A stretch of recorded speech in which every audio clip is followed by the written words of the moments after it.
ndeko botala video epesi nga na mawa na somo na kobanga mwana mwasi oyo azalaki na zemi na ye ya mibale aza na mwana moko ya mwasi ya 5 ans ake kobota boti mwana akufa na mboka na bango kuna baza USA to Angleterre je crois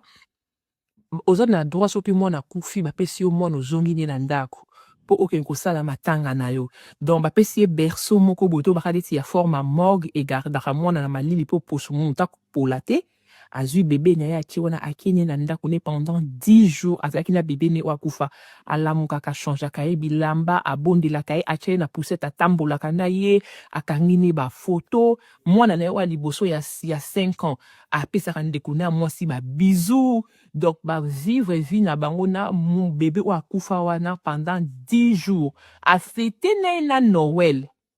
botala bavideo oyo afete ne na Noël elekela nga esalanga epesi nga na mawa epesanga mpe na kobanga bandeko omoni ndeni ese bino bokoka ngo bozwi mwana bino oyo akufaki bozongi na ndako bozovivre na ye avivre na ye pendant 10 jours na minute ono aloba na bino asi akunzi mwana wana bakunzi deja mwana wana apesaki mpe na kombo bafoto ezali bafete Noël donc avivre na ebemba mwana na ye ya bebe pendant 10 jours na ndako moko et puis oyo ya moki ayo apesi bizu siko eloko ekamwisa nga so ntango akunzi mwana wana aexplike oyo ya 5 ans ndenge aexplike nini ye wana olinga na comprendre aexplike ndenge nini ke wana aza ndeko na akufaki vraiment video eleki ninga bandeko bino moko botala video oyo esala nga na nzoto malili na mawa na pasi na kobanga mindele ba makambo yaya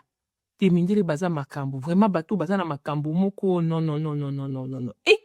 biso na Congo bobelelo nchurch obanda no ndenge na Afrique osala makambo boye mais esalinga quand même mawa